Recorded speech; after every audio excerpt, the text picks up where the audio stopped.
Hey Geeks, it's Patrick from GeekSpeak.tv here with your E3 update. It's just a few minutes before the actual show begins, but there's been a lot going on so far with all the conferences that were happening yesterday. We were lucky enough to be in some of those, and I'm going to let you know what I saw. So the first one I was at was in the morning. It was the Xbox Microsoft conference. It was, I would say I was kind of impressed at first. They started off first announcing updates to the Xbox Live membership.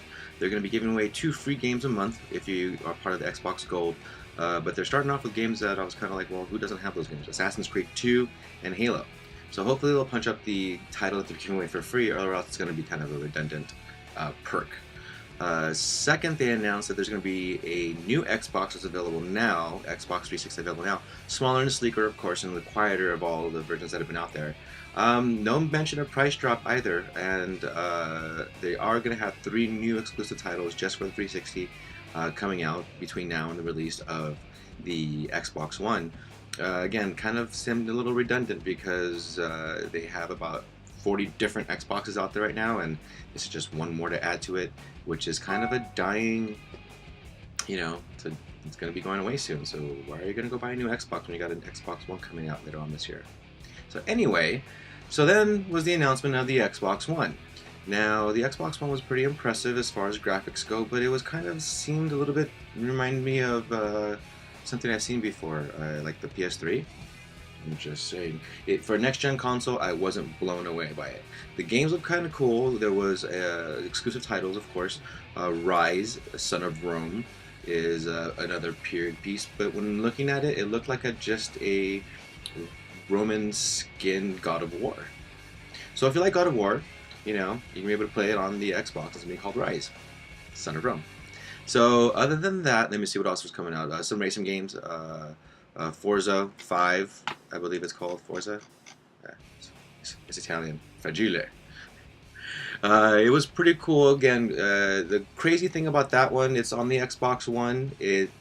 You play with the AI, and the AI actually learns your moves and learns your strengths, learns your weaknesses. So as you're playing against this opponent that you're always racing against in this game, it's getting better, and it's forcing you to get better, is the theory. But then the freaky thing kind of happened. I was like, that's kind of weird. When you go to work or school or wherever you go during the day or night, and your friends log on to play, your AI is going to be playing with your friends as if it was you. So your friends will be playing with your gaming style, and then when you come home, your AI would have gotten smarter, and you would have leveled up and then had some unlocks. So it's kind of like it's going to farm for you while you're away at work. So I guess they're going with the popularity of what the industry wants. Get the people want, give them what they get. So, nods to you for that game. So that was kind of weird. Killer Instinct was pretty cool. They showed off Killer Instinct, a new version, and one of the cool things about the Killer Instinct, the side-by-side player versus player, was that you can actually, using the built-in DVR and this Edit Studio, you can upload highlights of your and your friends' games. You can skin them, you can add commentary, and they can live on your Xbox so all your friends can see you completely humiliating your friend.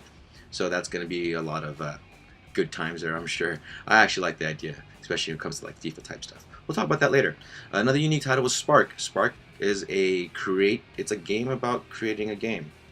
Yeah, so you create this game, and the whole point is to create a game about a game, and you add NPCs that'll attack, and goblins, and that's what they kind of showed off at first. But then they showed a trailer that was kind of a mashup of all the different types of games you can make. And to tell you the truth, I'm kind of interested to see what else you could do there, because it would seem pretty diverse and rich. What are there? Minecraft for the Xbox One is going to be an exclusive title at release, so go Minecraft fans. And also Dead Rising 3. I was kind of impressed by the look of Dead Rising 3 because it wasn't so cartoony. It looked more like it was a first-person shooter, and a little more control over the shooting of zombies, and just the environments and the textures. So overall, I was pretty impressed with that. So then they announced the date and release. If you haven't heard, I'm sure you heard by now. It's going to be in November, with a price point of $499. and so I wasn't really happy about that because that's on the expensive end of side of things, you know. And right around Christmas time, um, it's definitely going to hurt their sales, you know. Especially, and like I said, I actually didn't get to go into this conference unfortunately, but PlayStation announced that. We'll talk about that now. PlayStation announced that their price point is going to be $399, and you know, side by side comparison, at first Xbox had a lot of the momentum, but then with PS4's announcements yesterday, it kind of just completely took the wind out of the sails. And if I was at Microsoft, I'd really evaluate the time frame between now and then. And the crowd won't hate on you for going back and lowering your price point at this point, because overall, I think the PS4 is going to be the dominant system. It's not going to, you're not going to need to be constantly connected to the internet to be able to play your games. It's going to be backwards compatible for PS3 games, so that's a huge thing. You know, it was big when the PS3 came out. It was backwards compatible PS2 and PS1. And so it's going to be a huge success with the PS4. So you can play your old games, and they're not going to be so stringent about the sharing laws. So you can trade your games, buy used games, and that's going to be able to give you a more diverse range of gameplay. And not to mention that at release, within the first year of release, PlayStation is going to have over 80 titles available. Microsoft, not so much. So again, so side-by-side comparison, especially with the price point, I think Microsoft really needs to lower its price point if they want to be competitive this Christmas, or else they're going to have to wait, you know, a year or two to gain steam. And it could be a strategy, because that's what PS3 did when it first came out.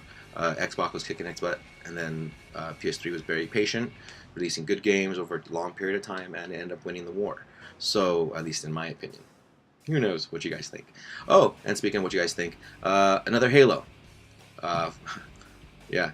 I thought that it was supposed to end a long time ago, but apparently Master Chief lives on. Also, games that will be coming out for the Xbox that I just wanted to mention going to be Splinter Cell Blacklist, there's new Batman Arkham Origins, Grand Theft Auto 5, and Final Fantasy Lightning Returns. I think it's Final Fantasy 13 at this point in time.